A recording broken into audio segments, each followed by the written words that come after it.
Compassion is self-serving. It's the thing that everyone needs. Compassion from others and themselves. No question. Awesome. I love it. So we often talk about how being compassionate is a way to serve others, but we don't talk about how compassion is also self-serving. See, compassion is a tool. It's something you can apply in certain situations and circumstances to impact your state and the state of others. Now, this video is going to be particularly helpful for people that struggle being around others that have really strong and powerful energies. A lot of people are anxious and hesitant about being in certain circumstances and social situations, but if you have this tool, if you have compassion and you can apply it to others, then there's no reason to ever be afraid of any social circumstance. Hey, excuse me. Hi, I'm just walking around New York City spreading love, giving out compliments. I'm making a video on compassion, and I'm just seeing if there's anyone out there that has like words of wisdom they could share about what compassion is to them, why it's so important. To me, like, compassion is like understanding that everyone's going through different things and just being like aware that you don't know what someone's going through in their day, so like you just should treat everyone with space. With space. Okay. What if it's yourself that's not going through that's having a hard time? Well, yeah, that's what I mean. Like if you're in like the shop or something and like someone jumps in the queue and like you'd shout at them, like they might be going through something else and they're distracted. So it's like, you know. Sure. Yeah. So no assumptions, just be grateful. Yeah, exactly. Awesome. Thank you. Now, what I mean by take on other people's energy is that someone walks into the room and they're really just exuding whatever it is that they're going through, which can be very rude and inconsiderate, quite frankly, but we're not in a position to change what they're doing, what they're experiencing. And we can take that on and we can make that our problem. We can try to work with them and try to help them. But oftentimes this is someone that isn't necessarily that important to us. Otherwise, this act of compassion would just happen on its own. We wouldn't have to prompt it. So now we're looking at someone who maybe we know or don't know, and they're obviously going through something challenging. Now we can think about compassion as a way to serve them, as a way to understand them better, but I want to take a moment to think about compassion as a self-serving strategy. If this is you and you struggle being around people with really strong energies, then this is a solution for you. Or you can continue to be in social environments around people that dictate your state, right? So instead of dictating your own state, you're leaving that into the hands of someone else. Excuse me, sir. Hi. I go around New York City making videos about spreading love and kindness. Today's video is on compassion, and I wanted to see if you had any words of wisdom you'd like to share about what compassion is to you and why it's so important for us. That's a big subject. Compassion, we need to learn so much about it. Yeah, man. We don't have no idea what compassion is. What can we do to become more compassionate? Be aware. Aware of what? Of being compassionate. What compassion means. Uh-huh. You know what I mean? Compassion people are confused with what they're going to get back. You know what I mean? Oh, so you're saying that we should be compassionate without expecting anything. Like the dog, unconditional. Like with the dog, yeah. We don't know how to do it.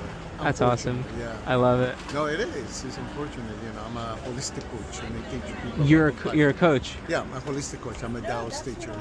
Really? Yeah, and the Taoist philosophy believes about compassion and love are the two energies that That's balance awesome. the energies of evil and good. Good and evil. Compassion is what we need now, especially with our president. Uh-huh. So yeah.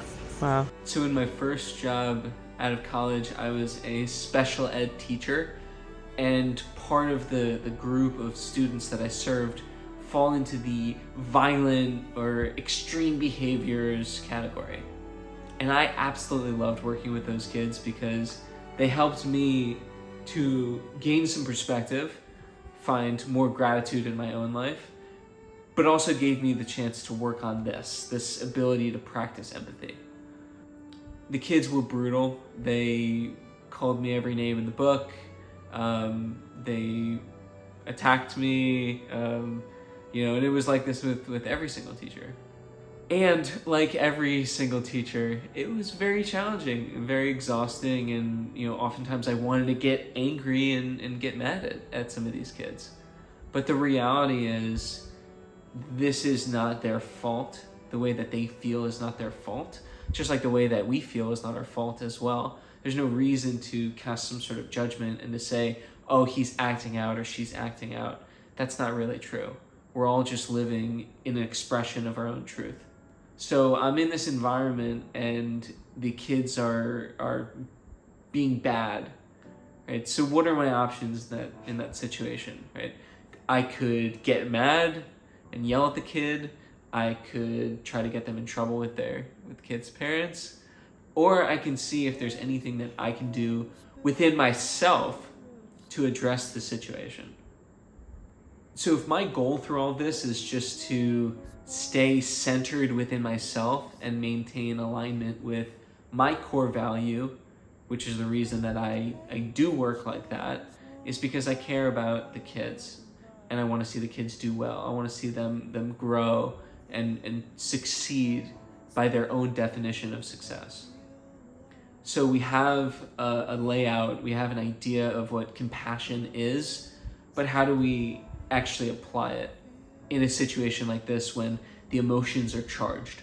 And the first thing that you do whenever applying compassion is to tune into what it is that you're feeling in the moment. And I know that sounds off because we're really putting our attention and our energy onto the other person, but the way that we do that is by recognizing what's going on within us. Because our emotional state is a direct reflection of what it is that we're taking in, what the stimulus is giving us, right? So we have our emotional experience, which we know is a reflection on what they're experiencing, and now it's time to actually meet that emotion with openness and with warmth. So really what we're talking about is being welcoming, and that means moving towards the emotion. Now, oftentimes this leaning in, this warmth and welcoming is not that intuitive. So we're experiencing something that we find unpleasant, and the natural inclination is to push. What we want to do is bring that emotion in and experience it fully. So how do we do that? Well, the answer is to drop the storyline or the narrative.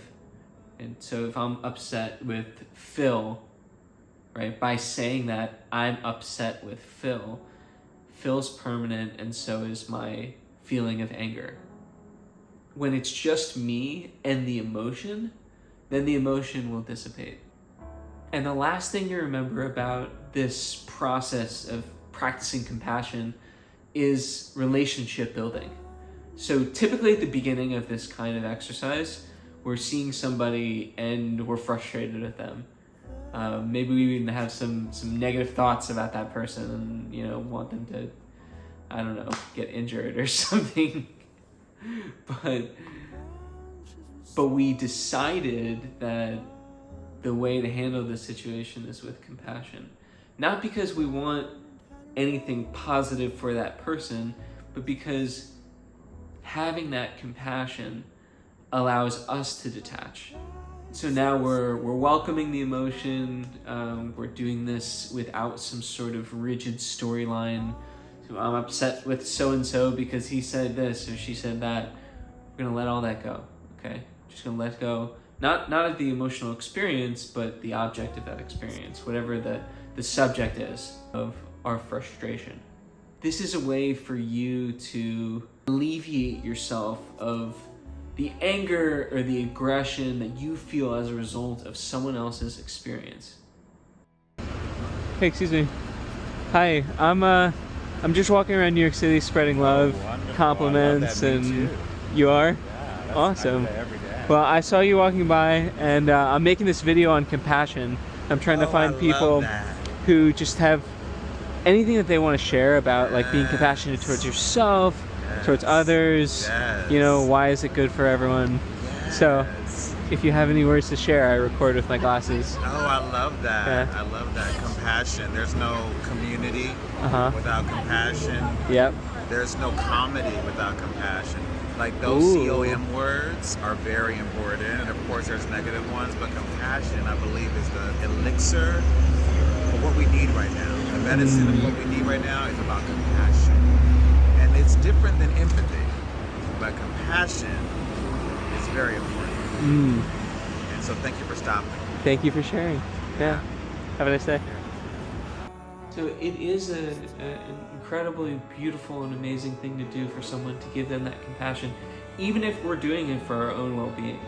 Like, even if we're just being compassionate because we want to alleviate that insecurity or that frustration within ourselves, we're doing something truly beautiful, meaningful. One of the great joys in life comes from walking around and expressing that compassion towards one another. And so it's important when you're doing this to recognize the fact that even though this person over there is frustrating you or irritating you, and that's why you want to rid yourself of the emotional quality you feel, once you start to really look at that person for who they are and what they're experiencing, the compassion is just going to arise naturally. And the ability to look at that person as, someone who's transient, right? Like, it's not fixed. I don't like them or not like them. It's something that's fluid, that can move and change. Then you may find yourself in a new relationship with that person. You may find yourself in a more supportive and fulfilling relationship just because you took the first step of trying to understand what they're going through and what they're experiencing. So remember at the beginning and keep an open mind, because once we really start to understand what people are going through, we can see the commonalities and the similarities and the ways that we can support them along their journey and vice versa. So really that should be at the beginning. It's just getting in the right mindset, knowing that even though that person might be irritating me now, we could end up having a relationship down the road. So that's really something to remember at the beginning.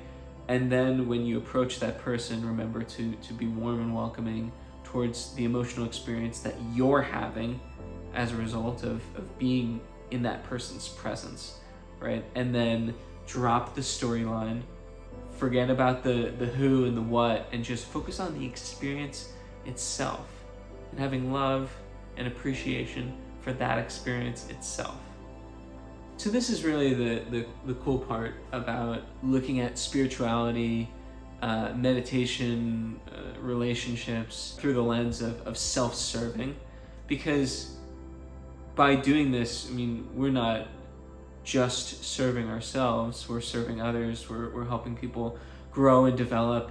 But to look at it from the nature of it being self-serving just gives us an understanding that there really is no reason for us to go around passing judgment and critiquing and criticizing people or shunning them because they have a certain energetic quality. There really is no reason to do this, because we have a strategy that not only helps us to manage the experience, but use it as a springboard to further growth. So I like to bring it back to that, because personally, I don't care whether or not someone feels the overwhelming desire to help or support someone else. I just care that they do it. So to come in and say that there's self-serving components to doing these kinds of things that ultimately help people is really my effort to make the world a better place. I hope you enjoyed the video today. If you did, give it a like, hit subscribe. We'll see you in the next one.